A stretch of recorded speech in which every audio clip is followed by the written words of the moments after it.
Felinas, felinos, bienvenidos a su canal Michi Play. Estamos en el trailercito del horror, una sección en la que contamos historias de terror. Así que vámonos, queridos felinos, he aquí nuestro tráiler. Pero ya hay que irnos, quitamos el freno, vamos a poner los limpiadores porque sí está lloviendo fuertecito. Así que vámonos.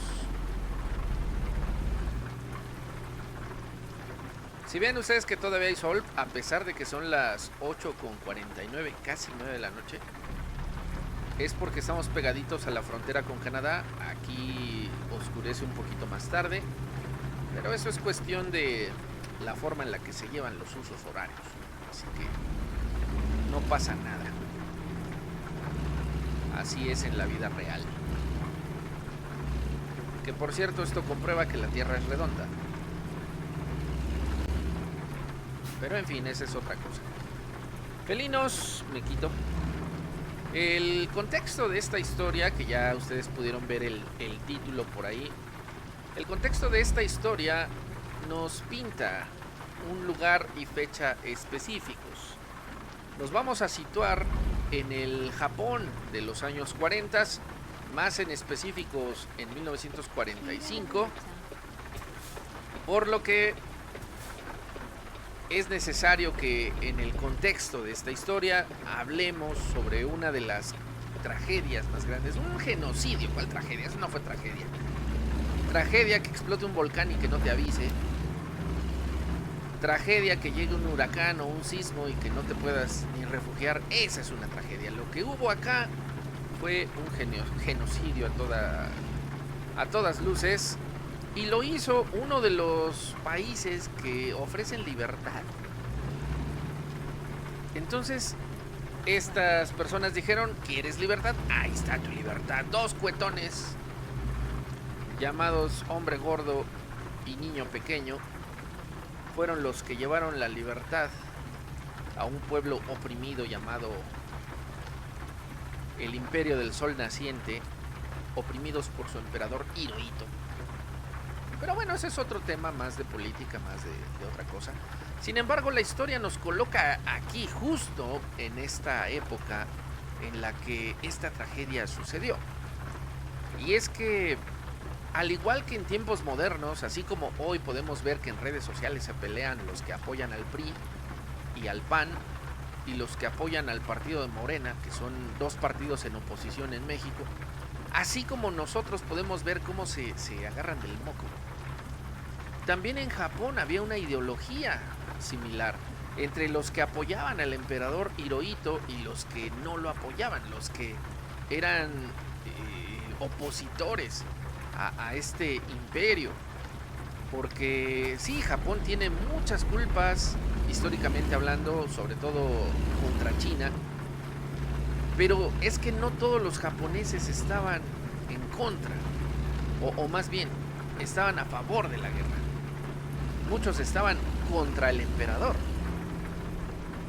Y esto nos pone en la historia dentro de lo que ocurriría tiempo después, ya que la historia nos marca a una parejita de esposos que se vieron envueltos en esta corriente ideológica, los que apoyan y los que no apoyan al emperador. De hecho, esta pareja se formó precisamente por esta razón, porque hubo gente que no apoyaba al emperador Hirohito.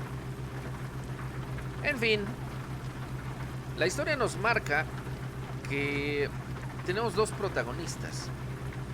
Por un lado, un chico de familia muy acomodada, un niño rico, que era heredero de un complejo de empresas que se dedicaban a muchas cosas, sobre todo a la maquila de productos. Eran los típicos que producían zapatos, que producían tallarines, que tenían varias empresas de producción de algo. Se dedicaban a la maquilación y a la producción de diferentes bienes de consumo. Por lo cual era un chico que iba a heredar un emporio de empresas bastante grande. Iba a ser un niño ricachón, un chaebol coreano como los que podemos ver en Boys Over Flowers. Así más o menos, un chamaco que jamás iba a padecer por dinero. Por otro lado, tenemos a la protagonista, a nuestra chica en cuestión, que esta señorita era más sencilla, pero gustaba de ser la típica esposa tradicional. De hecho, desde joven fue criada para eso, para ser una traditional wife.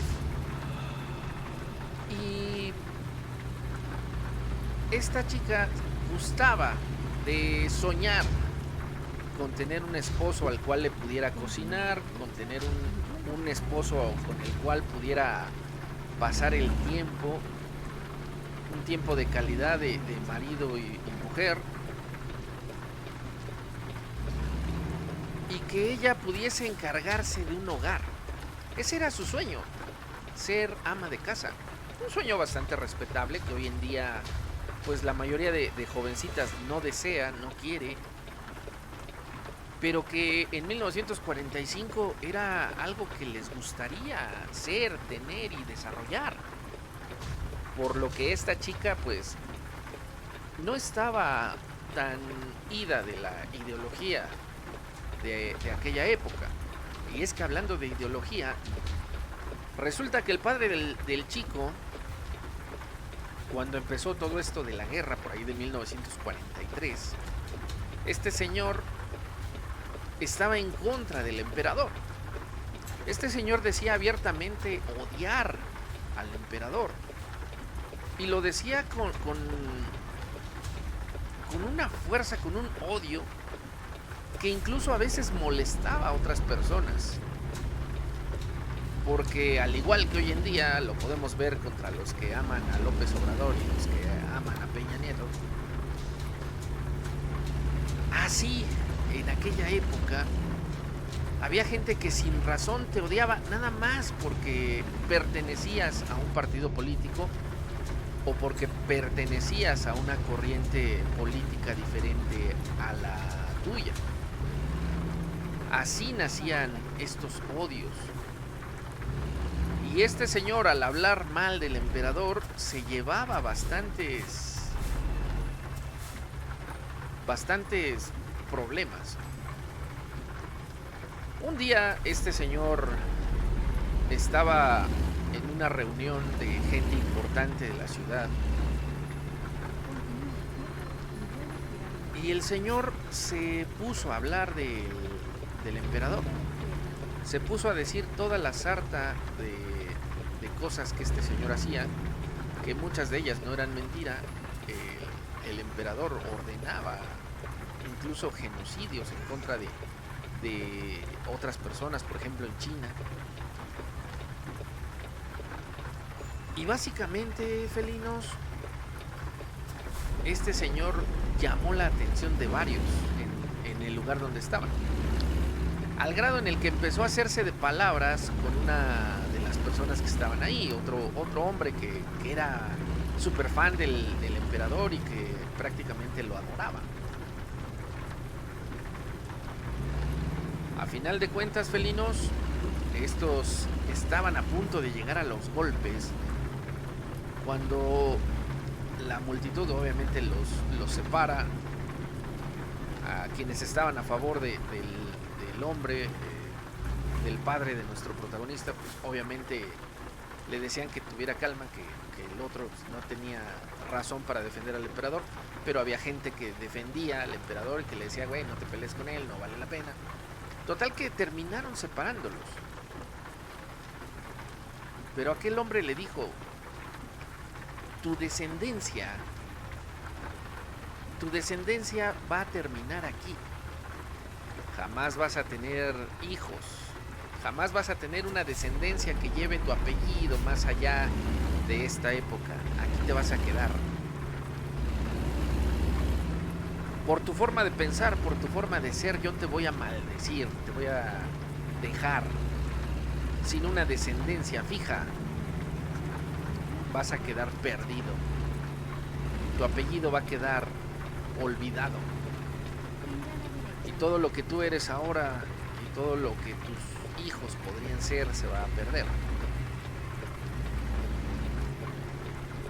El padre de nuestro prota sonrió de una manera extraña porque, güey, tengo hijos, mi hijo es joven, en cualquier rato le voy a buscar una esposa y se va a casar, va a tener hijos,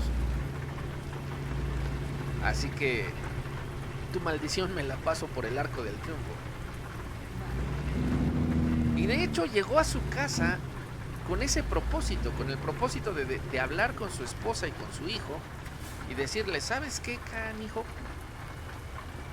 Eres mi hijo, ya tienes una edad mayor, ya tienes 20 años, ya es hora de que te busque una esposa. En aquel tiempo, en aquella época, era normal de que los padres ayudaran a los hijos a conseguir una buena mujer. No por nada, por ejemplo, Ranma y medio, el protagonista, o más bien sus padres, Genmasa Otome y Soun Tendo, estos dos señores pactaron que sus hijos se casaran por amistad, simplemente. Y obviamente Ranma pasaría a ser el heredero del dojo Tendo, propiedad del señor Soun, o sea, de su suegro. Pero bueno, ese es en el anime. En la vida real se llevaba algo similar. Los padres influían mucho en la decisión de con quién se casaban sus hijos. Sobre todo cuando había empresas de por medio, como la de este señor. O sea, este señor no quería perder las empresas que tenía y por eso crió a su hijo desde pequeño para que estuviese encargado de este conglomerado de empresas. Por otro lado, este señor buscaba una esposa que le diera nietos. Buscaba una esposa tradicional que fuera encargada de un hogar y que le diera nietos a su pequeño muchacho, o más bien a él, o sea, que le diera hijos a su hijo. Finalmente, felinos, este señor habló con su esposa, con su hijo, y llegaron todos al acuerdo de que debían casar al muchacho lo más pronto posible. Así que la esposa le dijo, mira, aquí en la ciudad donde vivimos no vas a encontrar a una buena mujer. La mayoría de personas están a favor del emperador. Tienes que salir a provincia para encontrar a gente que esté en contra de lo que dicta el imperio. Si es que quieres conservar esa ideología, o si no, pues tú eres el esposo en esta relación y tú debes de dictar lo que nuestra familia tenga como rumbo. El hombre le dijo, ¿sabes qué? Tienes razón. Así que vamos a mandar al joven a la ciudad de Hiroshima para que allá se encuentre con una persona que le ayudará a hacerse cargo y que buscarán a una buena pareja. Ese va a ser el motivo de ese viaje. O sea que él no va a regresar si no tiene una esposa. El hombre se burlaba de la maldición de aquel tipo que se encontró en esa reunión, pero al mismo tiempo le temía. Al mismo tiempo le hacía ver su suerte, por lo cual, entre que fuera verdad o fuera mentira, entre que le resultara o no, pues el tipo le daba miedo. Le daba miedo que se cumpliera, que su apellido se cortara ahí.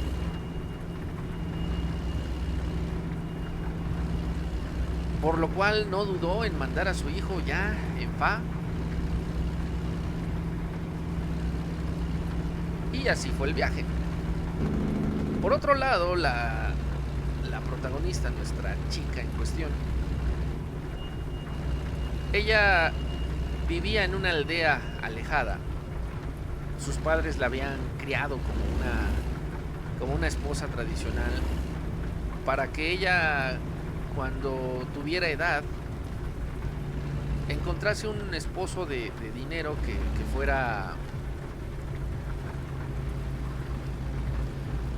fuera proveedor.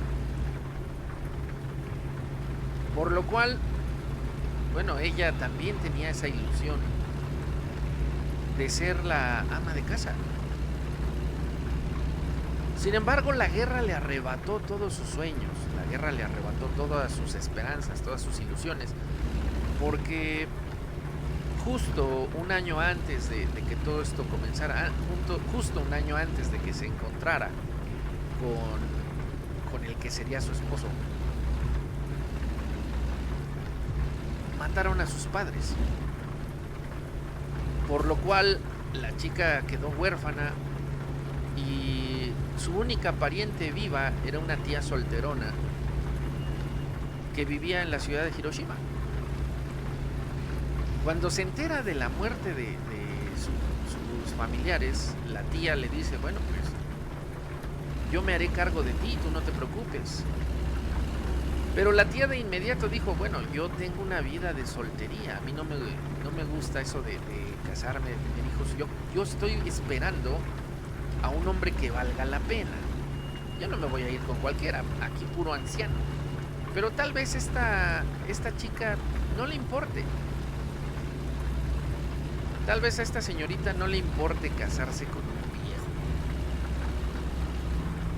La tía era una mujer de 40 años, más o menos, que era muy hermosa, era delgada, vestía muy bien, se maquillaba muy bien.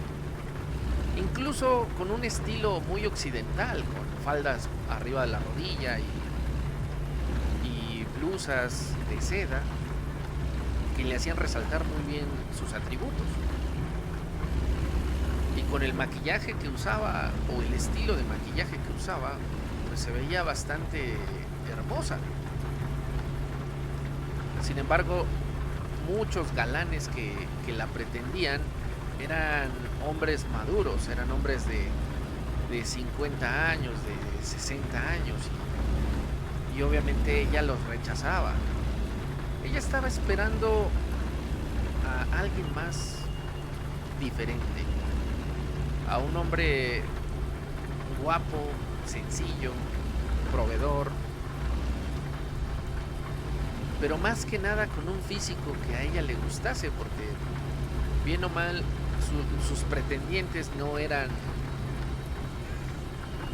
lo que ella buscaba. Pero ella dijo, bueno, tal vez a ti no te importe, así que te voy a ayudar. También con un poco de celos, porque pues, al ver a su sobrina bastante guapilla, joven y todo el rollo, pues, bien o mal la envidia le ganaba. Un día esta tía, haciendo honor a su promesa, fue con otras amigas de alta sociedad en aquella ciudad, y les dijo, oigan, ¿dónde podremos conseguir un esposo para mi sobrino?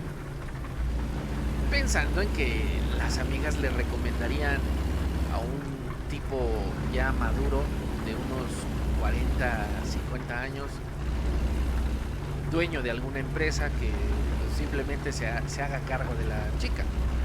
Prácticamente se quiso deshacer de ella. Por lo cual las amigas le dijeron, no, pues es que no sabría decirte quién sería adecuado para ella.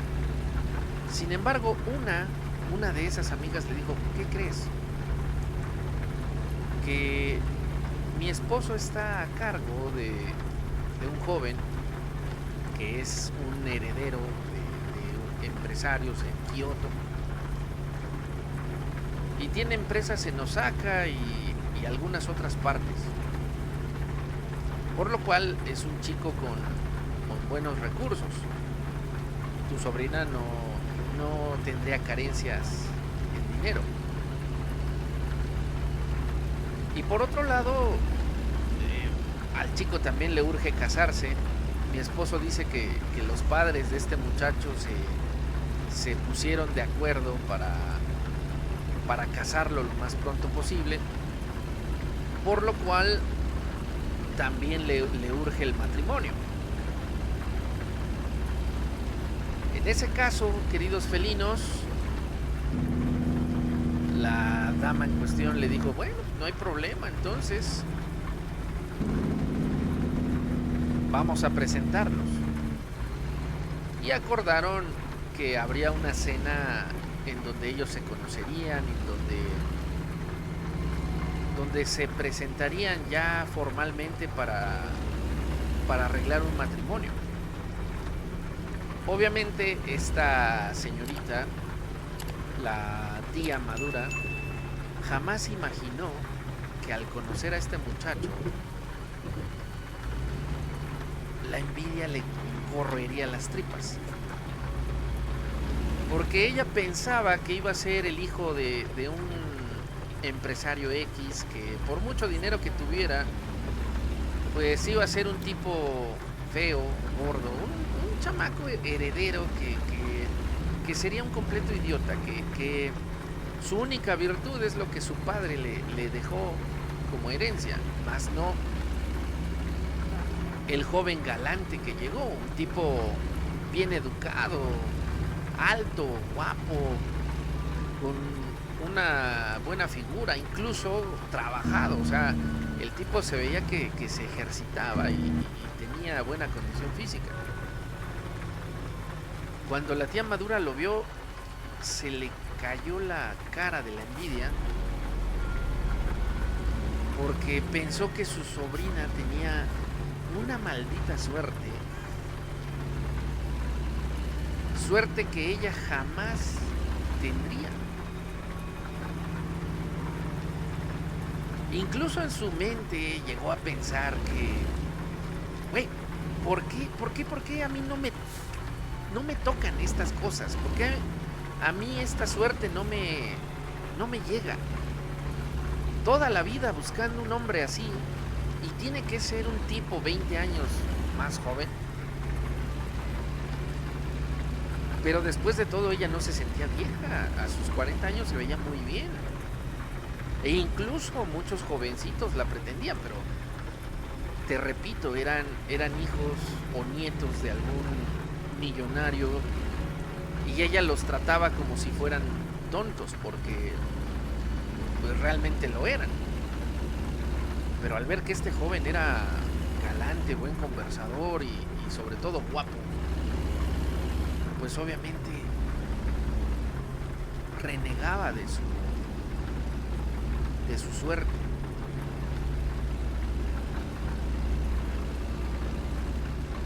La tía pues no le quedó de otra más que introducirlos, presentarlos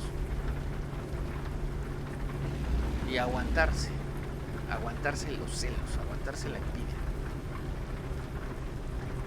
Y estos dos chicos, desde el primer momento en que se vieron, ambos quedaron como que flechados uno del otro.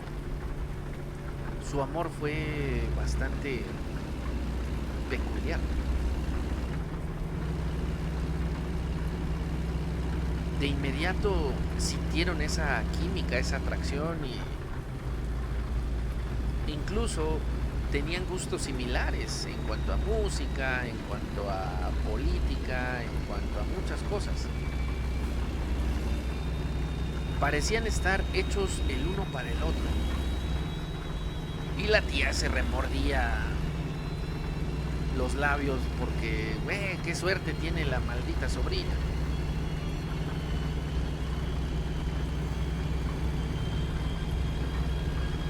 Finalmente, los chicos de inmediato formalizaron su relación, dijeron que ambos eran el uno para el otro, no quisieron esperar más. Y también con los rumores de la guerra, el chico no quiso esperar porque era la ciudad de Hiroshima y se escuchaba que podría haber un ataque hacia esa ciudad. Entonces todos esperaban que el ejército invasor llegara a esa ciudad y les invadiera El chico no quiso esperar más. Y planearon la boda para casarse en poquito tiempo, yo creo que una semana. La tía ni siquiera tuvo tiempo de gozar de sus celos porque de inmediato iban a casarse.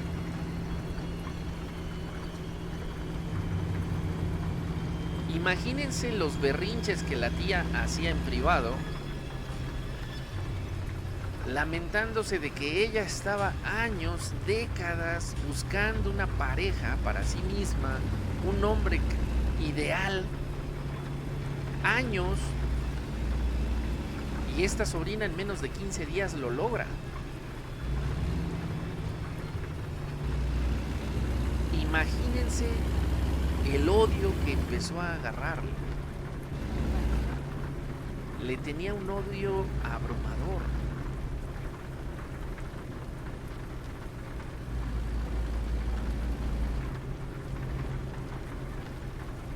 Un día, cuando la tía se entera de que iban a tener su boda ya, o sea, ni siquiera meses ni nada, ya la semana siguiente era la boda.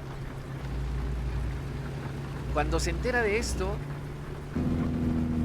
la tía toma una botellita que tenía guardada en un armario. Botella que era muy pequeña, parecía inofensiva, pero que guardaba gotitas de veneno de pez globo. Veneno que te mataría de inmediato con una muerte bastante dolorosa. Por lo cual ella pensaba usarla con su sobrina. En su plan, la cosa era sencilla. Nos deshacemos de la sobrina, el tipo queda dolido, le ofrezco consuelo, y entre el consuelo algunas caricias y tenemos marido joven y millonario. Ese era el plan.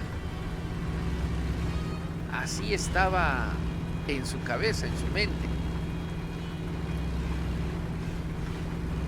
Finalmente, felinos, ella lo llevaría a cabo, pero nunca se dio la oportunidad de estar a solas con la sobrina. Tuvo que esperar hasta el día de la boda. Y es que el tipo, con el afán de tenerla ya en casa, se la llevó a vivir con él. O sea que la chica dejó a la tía sola, por lo cual no tuvo oportunidad.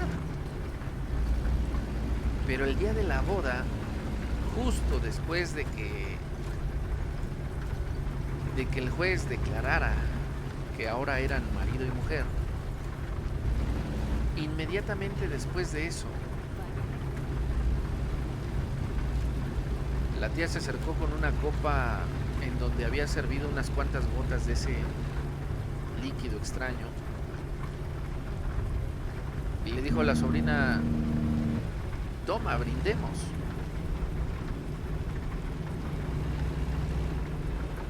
Todo esto mientras el fulano sonreía, saludaba a las personas que habían sido invitadas. El tipo estaba soñado. El tipo lo único que quería era terminar esa fiesta, ir a casa y empacar para volver a su ciudad y decirle a sus padres que ya había conseguido a su esposa y que la llevaría con ellos.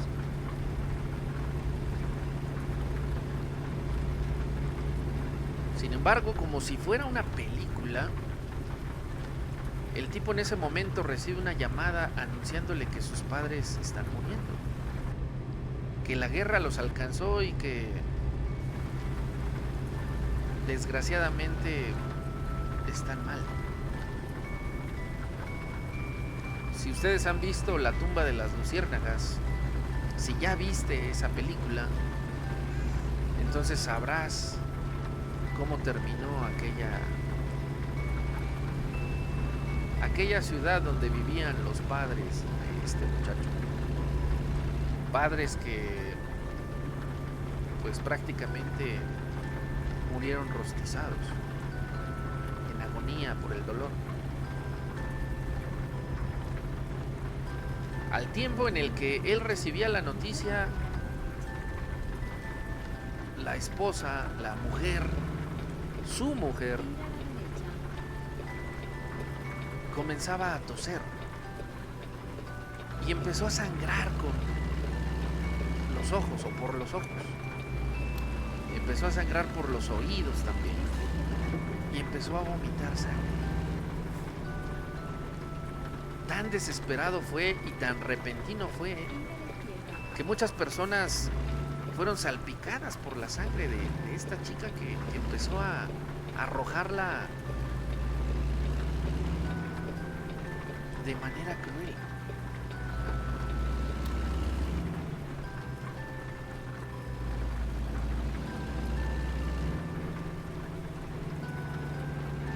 Por desgracia, queridos felinos,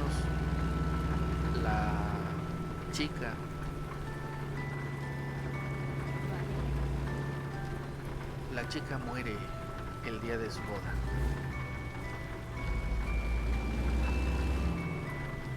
El hombre perdió todo lo que más amaba en un solo día. Perdió a sus padres, perdió a su esposa. Y ya no le quedaba nada en este mundo.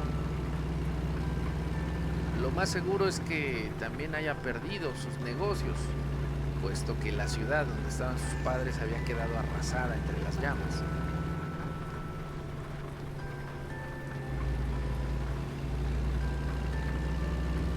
La tía, sin saber esto, sin saber que ahora el hombre pasaba a ser pobre, le ofreció el estar con ella, el quedarse a vivir con ella en casa, para mitigar el dolor, según esto. Pero lo que este joven no sabía era que ella tenía una intención oculta. La intención de casarse con él y obviamente disfrutar de lo que este chico podía hacer.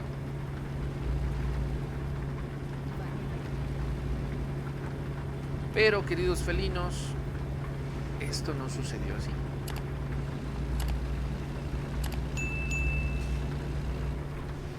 Esto no fue así.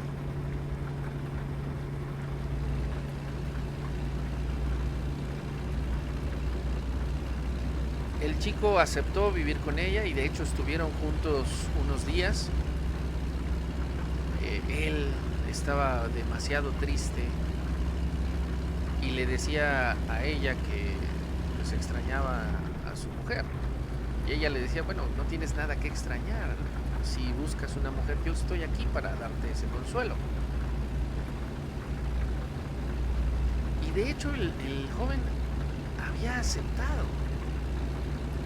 Había rendido su voluntad ante la belleza de la tía. Y de hecho ambos se juraron el estar juntos después de dicha tragedia. Sin embargo, el joven tenía que saber qué había pasado con sus negocios, más bien con los negocios de su familia.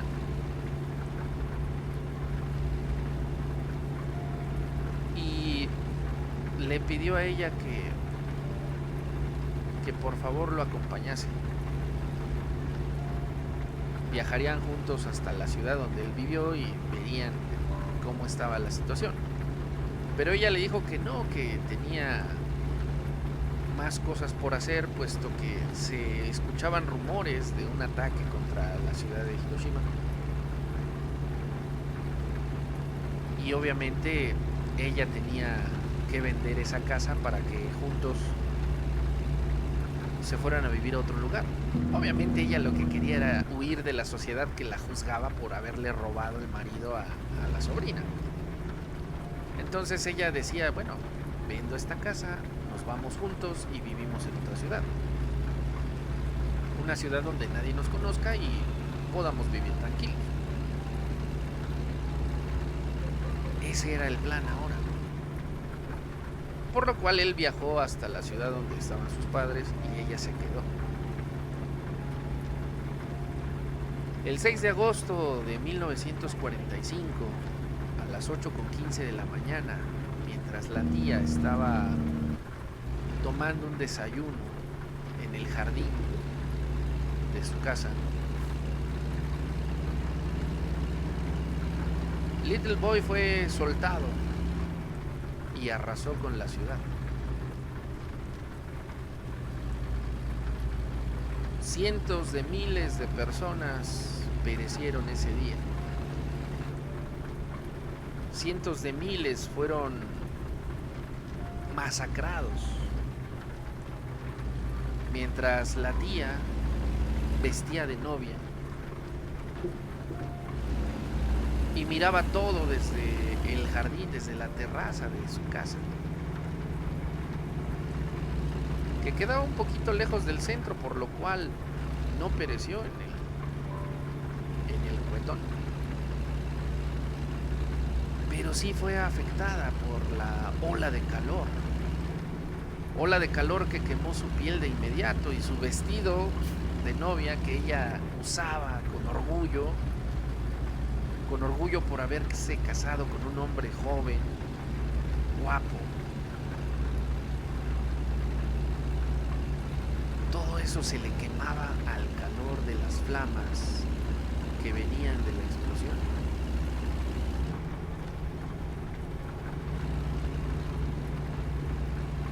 Su piel fue alcanzada por la onda de calor.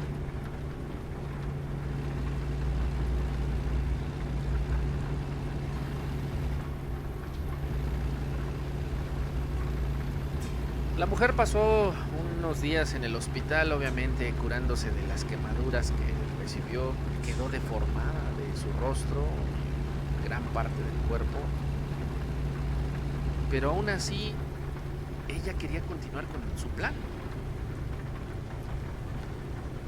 Y le dijo al que era su marido: nos vemos en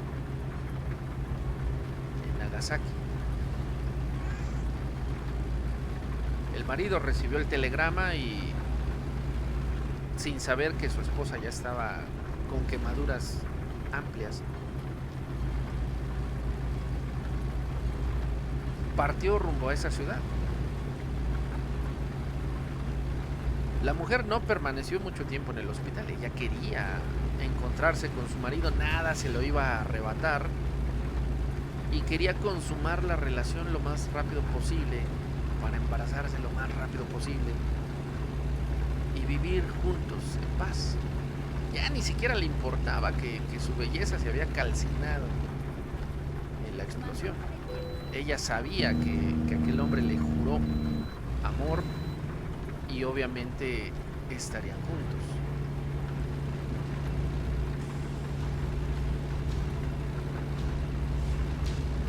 Un par de días después de salir del hospital, esta mujer viajó a Nagasaki, en donde se encontró con su esposo. Ambos se encontraron juntos en la estación de autobuses de Nagasaki el día 9 de agosto a las 8 de la mañana.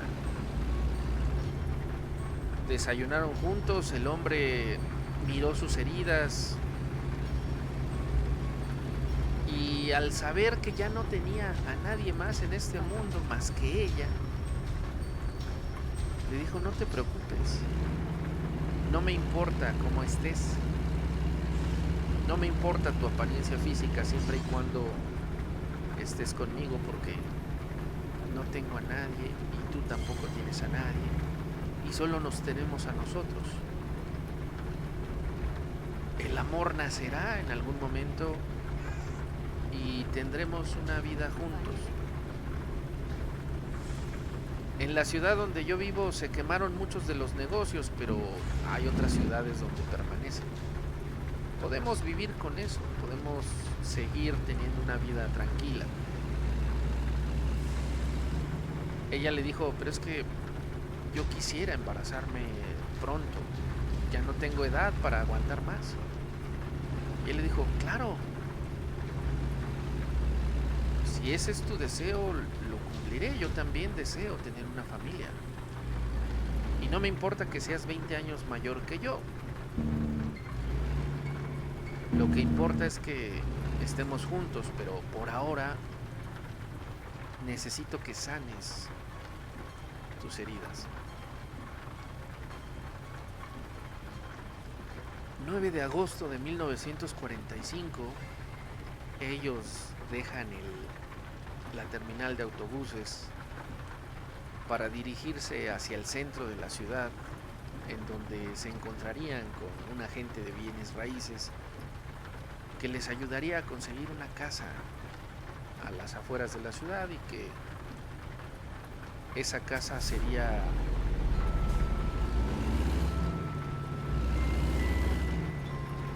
de ellos, de sus sueños.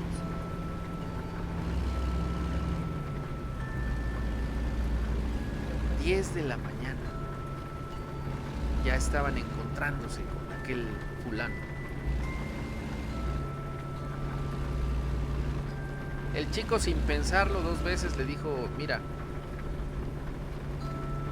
que mi esposa vaya contigo y que vea la casa, ella se va a encargar. Obviamente ni siquiera estaban casados, pero él la trató como si fuera la joven con la que se casó. La trató como si fuera aquella jovencita difunta que le llenó el corazón. Incluso en su mente llegó a pensar que agradecía el hecho de que se le deformase el rostro, porque así podía pensar que era aquella joven y que su rostro deformado cambió por el accidente.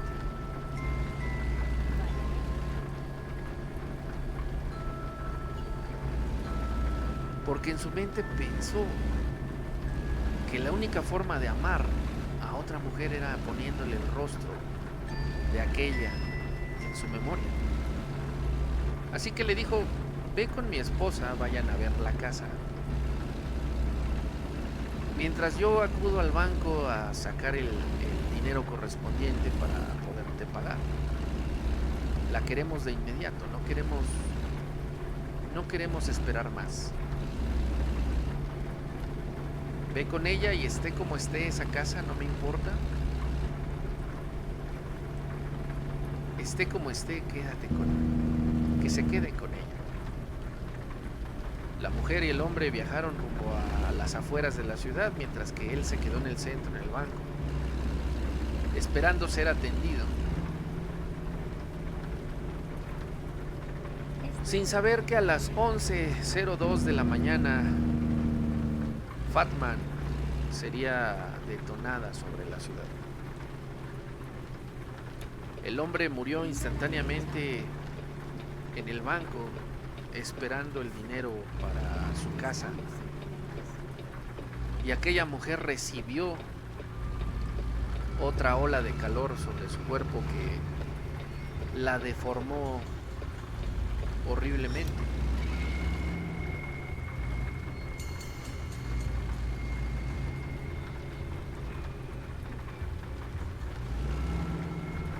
Cuatro años pasaron para que esta mujer perdiera la vida a consecuencia de las secuelas de radiación que recibió. Tiempo suficiente para escribir su historia y que quedara para la posteridad.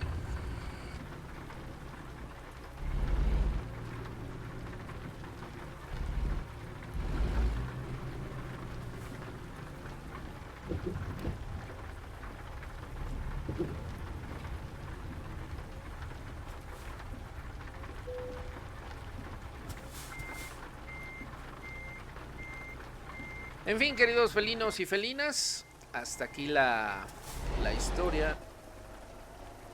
Si te ha gustado, querido felino, pues simplemente deja tu pulgarcito arriba, suscríbete si no lo has hecho, activa la campanita y nos vemos en el próximo video, felinos. ¡Mátale!